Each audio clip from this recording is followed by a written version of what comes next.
My name is Pavle Levi. I'm a professor of film studies, chair of the Department of Art and Art History. I'm just happy to say a few words. I was invited by the organizers of this wonderful exhibition, Katie and Otto, and I'm happy to indeed open it to say that, as you may know, our department is constantly having wonderful events, including exhibitions, but we are more than happy, thrilled really to be collaborating with colleagues, programs, and departments from across campus. And this exhibition, Diaspora in Focus, Student Perspectives from Ghana and Jamaica, is one such collaboration between the Department of Art and Art History and Department of African and African American Studies. I'm also happy to say that this collaboration between our two programs is not a new one. It's actually a one that has a wonderful, enjoyable, and rich history. Last year, we had an exhibit in a slightly different space in a different gallery, which is literally this wall, and now it's this wall. So I really hope you spend some time with fantastic photographs which are on display here. The student work is outstanding. I want to use the opportunity to thank my colleagues from the Department of Art and Art History, Gabriel Harrison and Daniel Brickman, for mounting the show, and to Julianne Garcia for also helping coordinate events and organize them. And without further ado, I'm going to give the floor to my colleague Ato Quaison, professor and chair in the Department of African and African American Studies, to tell you about the exhibition. Thank you.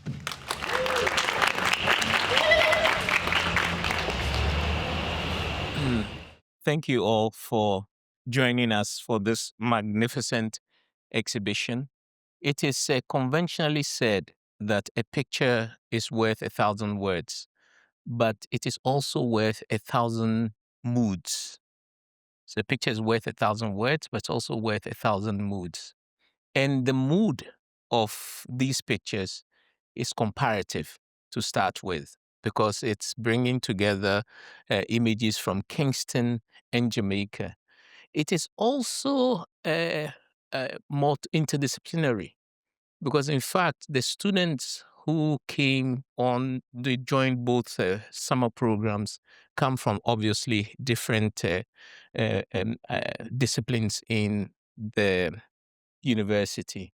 But it's also interdisciplinary because we ask them to choose their own projects. So each picture represents a project. They submitted 10 images, of which only one or more than maximum two from each person was selected.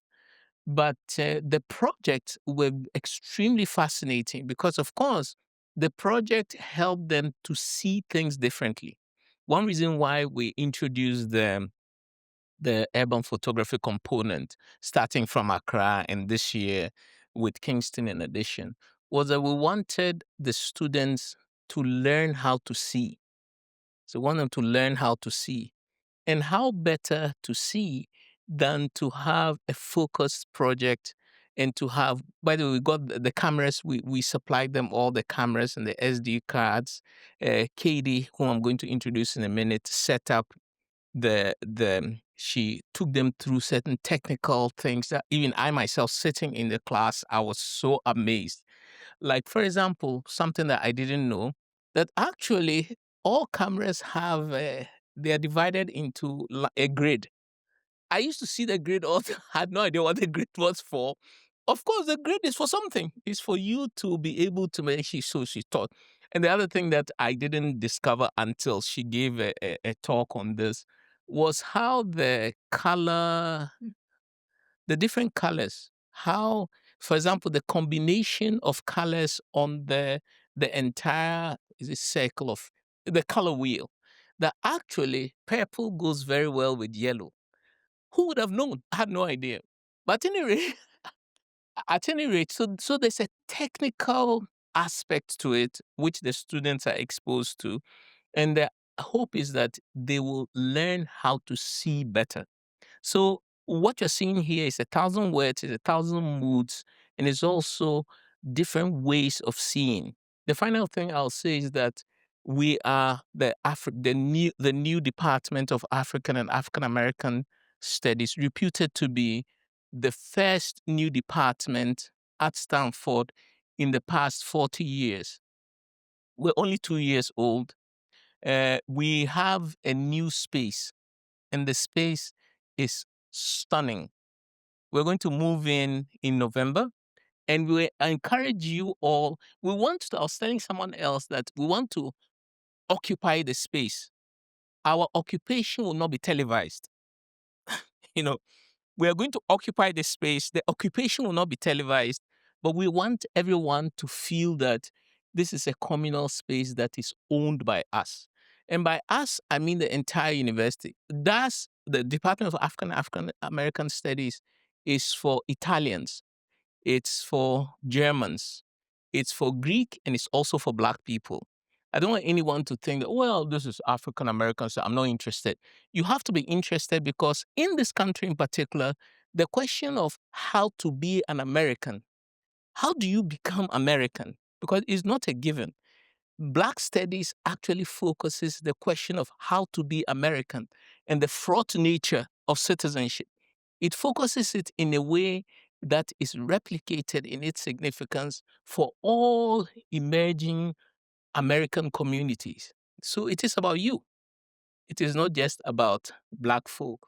The final thing I want to say is that our hope is also, and this is also engineered into the courses, is that people would stop assuming that global north cities hold the key to what a city might be. Because in urban studies, what we find is that global north cities are used for theorizing cityness. So if you did a course in it's not global, urban studies, they'll offer you Paris or offer you San Francisco or offer you Berlin and so on. But they will not offer you Rio de Janeiro or Kingston.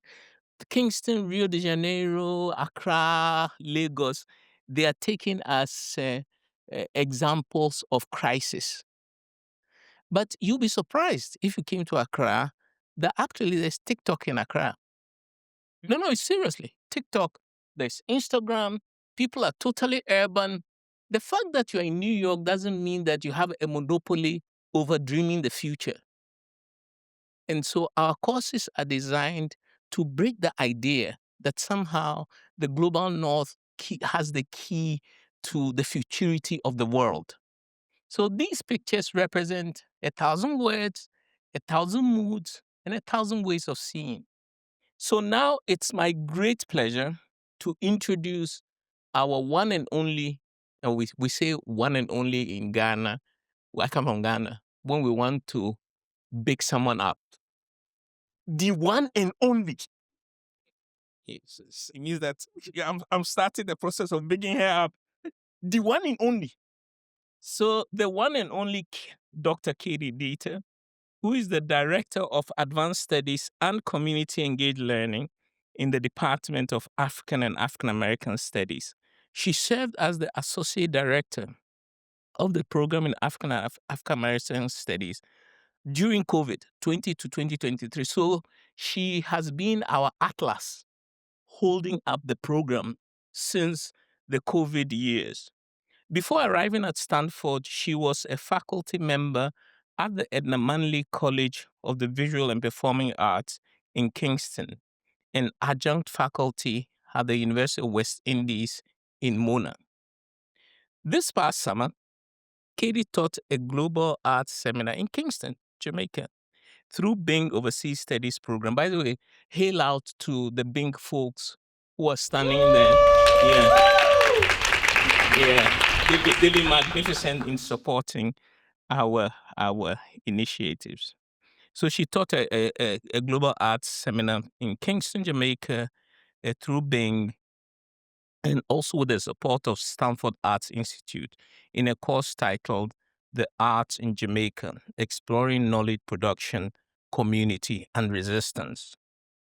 Katie is a fellow at Stanford's Haas Center for Public Service and an Arts Catalyst Fellow at Stanford Arts Institute.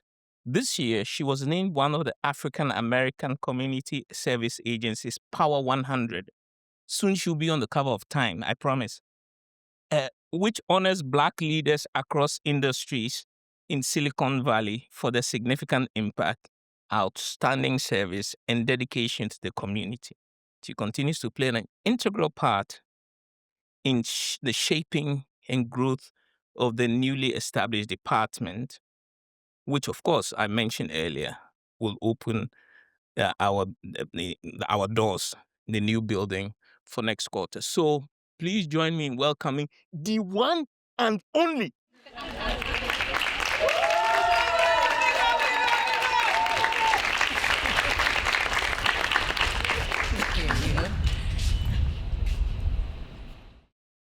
Hey, thank you so much, Otto, for that warm introduction and for everyone for being here today.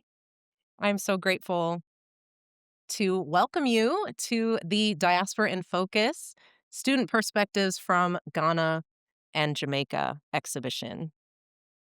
So, this photography exhibition brings together work of students from two Bing Overseas Study Global Seminars. So one's titled The Arts in Jamaica, Exploring Knowledge Production, Community, and Resistance, which I had the pleasure of teaching. And the second course being Interdisciplinary Introduction to African Urban Studies, which was taught by my colleague, Professor Otto Quayson. The courses took place in Kingston, Jamaica, and Accra, Ghana during the summer of 2025 and engaged Stanford students alongside local Jamaican and Ghanaian students in sustained reflection on the arts, culture, community, resistance, and the urban condition.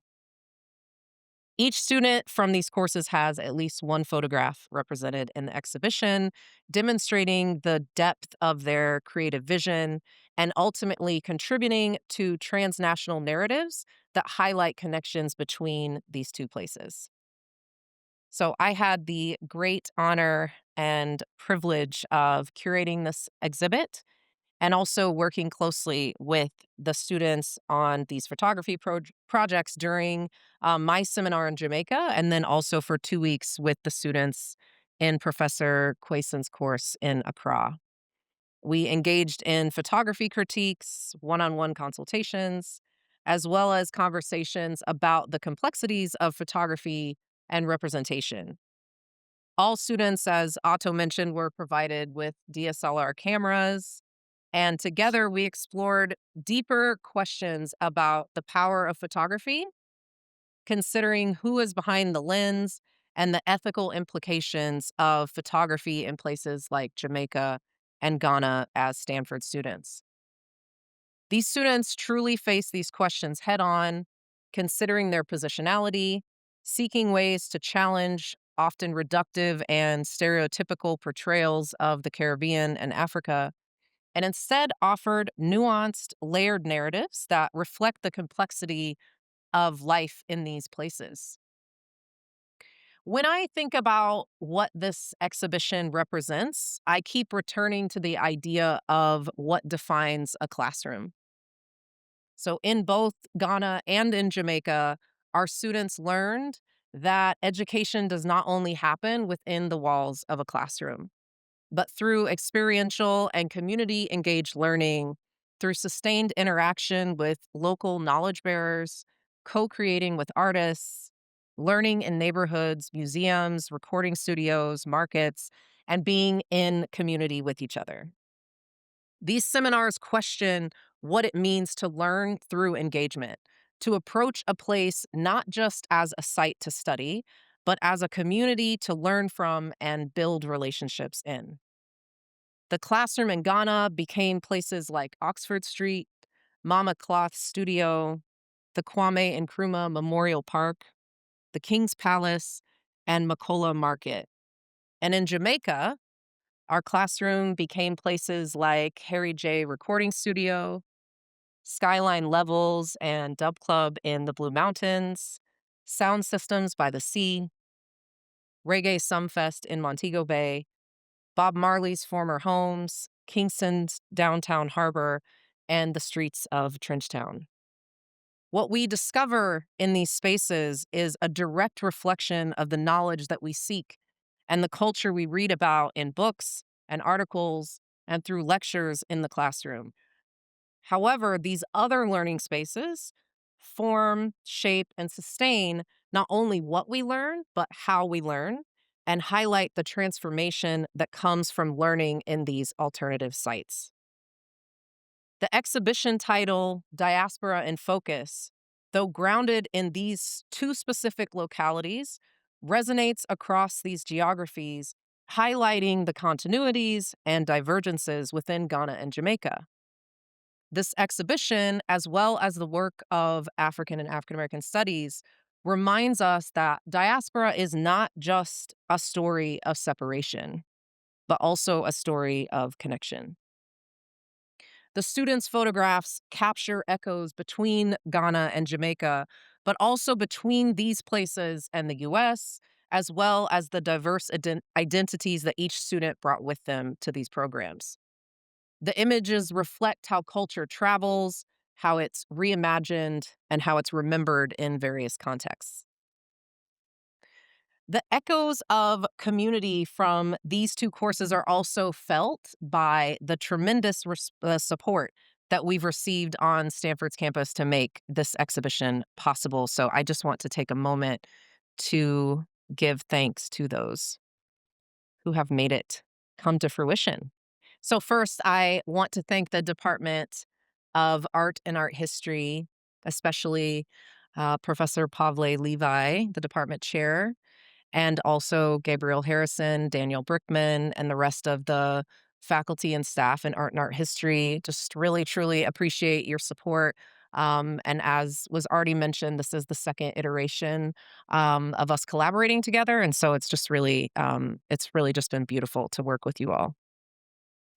I'm also deeply grateful to our chair, Otto Quayson, wherever he that's the time,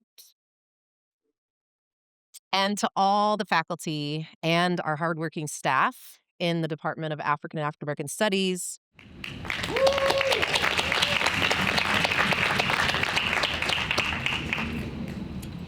I also want to echo Otto's thanks to Being Overseas Study Programs. Um, yes, they all do so much work to make these seminars happen. Not just these two, but many other global seminars, as well as the quarter length programs. And so I'm very grateful. I also want to shout out Stanford Arts Institute because they also supported the Jamaica Global Arts Seminar this past summer. Yes. Also want to thank the D School, the design school. The D School printed all these photographs. I think they look amazing. Um, yes, I specifically want to shout out Mylan Drake. I don't know if he's here, but I do want to name him for his generosity in this process of getting the photographs printed. I also want to acknowledge the Haas Center. I know Star is here. The Haas Center for Public Service, where thank you so much. Where I've been honored to have a fellowship this past year, and it's really helped shape a lot of the community engaged learning elements of my Jamaica seminar. So I'm very grateful for them. Also, a heartfelt thank you to Sasha Jackson, who worked on the exhibition booklet. If you have not picked one up, they're here at this table. And there's also a QR code next to the photographs on the far right side of the wall, and that will give you the descriptions for each photograph that the students wrote. I also want to pay sincere gratitude to Aaliyah Dunn Salahuddin. Aaliyah served as the resident assistant in Jamaica and honestly couldn't have done it without you. So, yeah. Yes, all the logistical support and also the knowledge and warmth that you brought to the program is just, yeah, really appreciate it. Made a big difference. And I also want to thank Impo Malefi, who served as the RA. I know I just saw her. There, yes. Yeah. Yeah. So IMPO served as the RA for the Ghana Global Seminar, and so I know how much care and commitment you brought to that as well. So we appreciate you. I also want to shout out, he is not here, but I want to shout out Officer, who does all of the beautiful logistical support in Ghana for many years. He's so well loved and just really keeps things running smoothly in Ghana. So really appreciate him as well.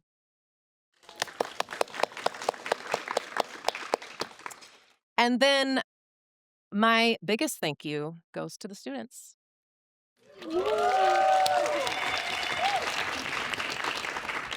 I think the students have done such an amazing job, not just with these photographs, but also seeing how, how they interacted with each other in Jamaica, the community that was formed in Jamaica, and then also seeing the community that was formed amongst the students in Ghana. It was just really a beautiful thing to be a part of, and I'm just very, very, very grateful for the students' openness in general, but specifically with this project.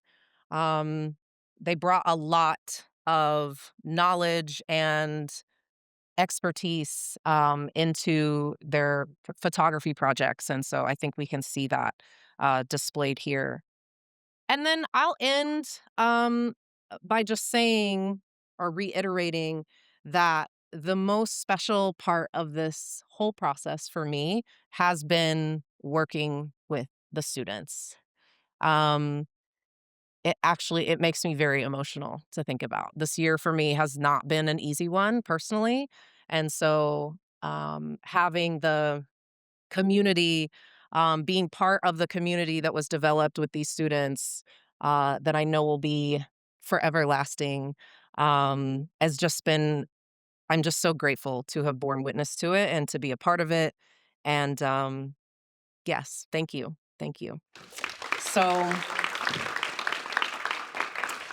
next, I want to invite 2 of the students. So we have 1 student from, the Jamaica who participated in the Jamaica program, Jane Abraham, who's going to say a few words, and then we also have Daniel Hadi, who participated in the Accra Global Seminar, and so I will turn it over to them.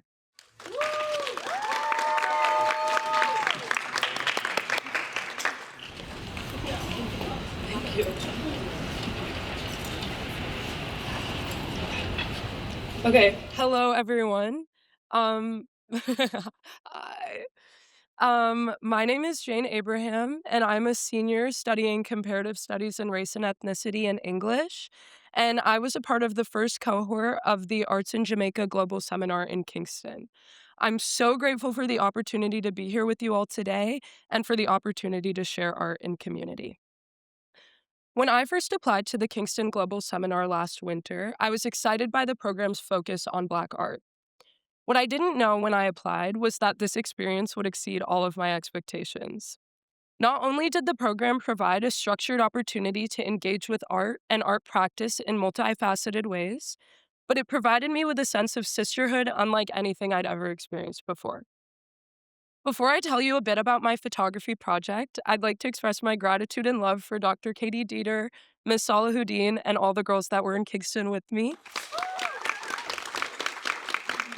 This experience was both affirming and transformative, both deeply enriching and so much fun. I can confidently say that I will never forget it. Now about my photography project. My photo collection is entitled Sense and Place. The title of this collection modifies the phrase sense of place by linking sense and place as the photo collection itself does. Many of my photos were taken in Trenchtown, which is one of the first places that we all visited as a cohort. Trenchtown is often misunderstood, yet it has been a crucial site of cultural production and creative brilliance in Kingston. Trenchtown is the location of the Trenchtown Culture Yard Museum, which is a National Heritage Site presenting the contributions of Trenchtown to Jamaican history and culture. Reggae giants such as Bob Marley, Peter Tosh, and Bunny Wailer all lived in Trenchtown, and to this day, Trenchtown is a site that centers creative production, education, and community. Each photo in my collection, whether captured in Trenchtown or the Kingston Arts District, bears an unmistakably human imprint, even when people are not present in the photograph. Each photo emphatically proclaims someone was here, connecting people and place to ultimately convey a sense of autonomy and empowerment among a population that holds an unwavering sense of pride in being Jamaican. I knew I wanted to use my photo project to demonstrate the way that Jamaican people interact with the land, as well as Jamaican people's relationship to their heritage and cultural and national identities. In our interactions with Jamaicans, from musicians and educators to storytellers and artists, I was struck by the distinct sense of pride Jamaicans carry in their national identity. I found that by and large, Jamaicans have an intimate knowledge of their history and culture. The Jamaican students, who were invaluable members of our cohort, educated each of us every single day on Jamaican politics, history, and culture. When we went to social events as a cohort, it seemed like every single Jamaican person there knew the lyrics to every song, and of course, the accompanying dances. This relationship to one's identity and one's place is precisely what I sought to capture in my photo project. The photo of mine on display today, which it's in the bottom left corner right there, um, it's titled Emancipation, and it was taken on the Kingston Harbor. The sculpture featured in this image was created by renowned artist Edna Manley and is entitled Negro Aroused. While the sculpture was originally created in 1935, the version that appears in this photo was erected posthumously as a public monument in 1991. Much of Manley's work sought to empower the Black working class in Jamaica. Negro Aroused became an important symbol for Jamaican cultural nationalism and now stands valiantly on the harbor where slave ships first arrived to Jamaica. The title of this photo, Emancipation, makes reference to Jamaican national hero Marcus Garvey's quote, "Emancipate yourself from mental slavery, none but ourselves can free our minds." The framing of this image emphasizes the powerful symbolic message the original work sought to relay as a Black man looks up to the heavens with determination. Overall, the opportunity to do a photo project in Jamaica allowed us to disrupt normative, often reductive representations of Jamaica. Stereotypical representations of Jamaican culture tend to oversaturate certain aspects of Jamaican culture, trading in real people for cultural iconography and symbols that lack nuance. With this photo project, the members of my cohort and I show you that Jamaica is more than familiar icons like Bob Marley and tourist images. We show you that Rastafarian culture, often the dominant source of representations of Jamaican culture, has a complex relationship to Jamaican history and culture more broadly. With this photography exhibition, we show you that Jamaica is a diverse cultural landscape populated by creative, funny, intelligent, hardworking, and passionate people. I hope that you've enjoyed this photography exhibition so far. Please take the time to look at the wonderful work of the members of the Kingston and Accra cohorts because we all worked really hard. And thank you so much again to Dr. Dieter for the opportunity to speak in front of you all today and to share with you a slice of the unforgettable experience I had this summer. Enjoy the art. Thank you.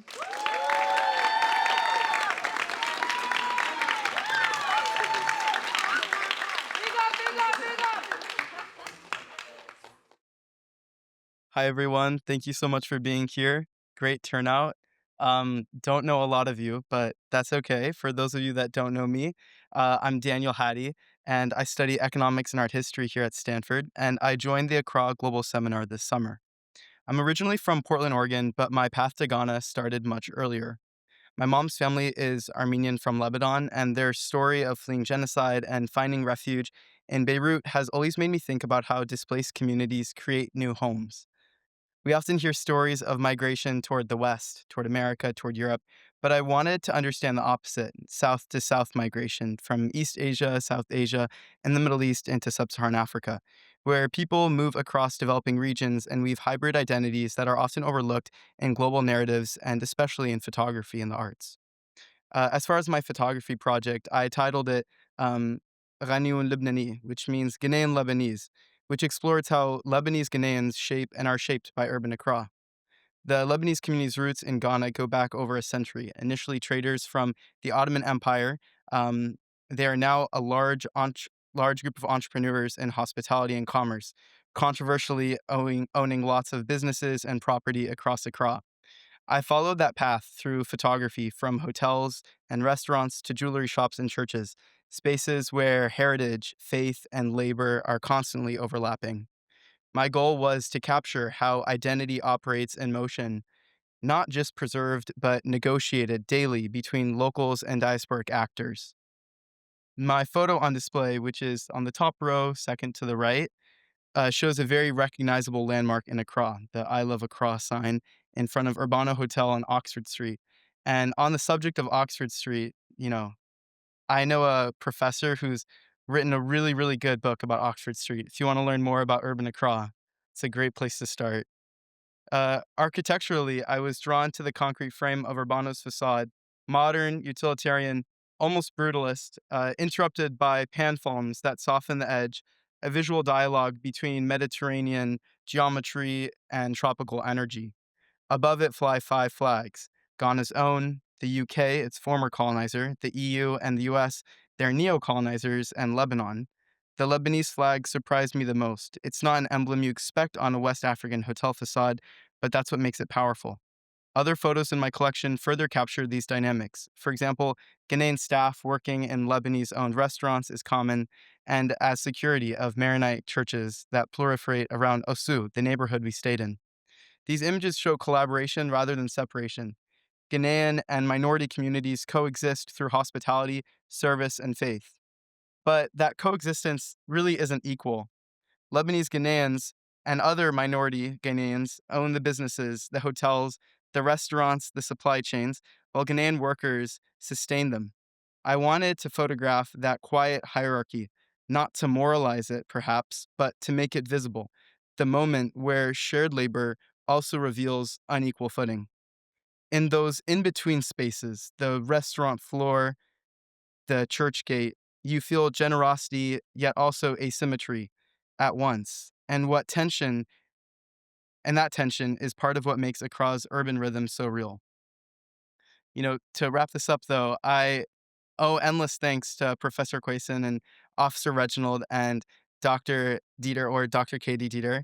As Dr. Dieter, you taught many of us how to use a real DSLR for the first time and pushed us to explore methods of photographing the global south in a unique way through our own eyes, balancing the capture of authenticity and uniqueness without playing into tropes of poverty glorification. And to Professor Quayson, thank you for giving us the tools to study the morphology of any city, any building, of any space through the model and history on which Accra is built upon. And thank you, of course, to my classmates. Oh, a lot of them are slowly dissipating. There we are. Thank you, Liz, Issa. There you are. You're all here. Sweetest Habasha's even here. That's great. Um, But one final thing I was thinking about was at our hotel, there was a Mancala board, and I got to witness some really intense matches between Yosef, Aaliyah, and Reggie. And they all tried to teach me, yet I continued to fail spectacularly. But I kept thinking about that metaphor of Mancala. You move stones along a path, collecting and redistributing them across the board. And that's what our month in Accra felt like. Each day we moved through neighborhoods like Osu, Labone, and Jamestown, picking up small stones of understanding and connection. By the end, the board looked different because we'd been there, and we were different because the city had moved through us. Leaving was hard because those stones weren't souvenirs. They were shared memories gathered and resewn. Thank you again so much to AAAS, Dr. Dieter, Professor Quayson, and everyone in Accra who welcomed us. So clearly, I love Accra, and I hope this photograph helps show why. Thank you.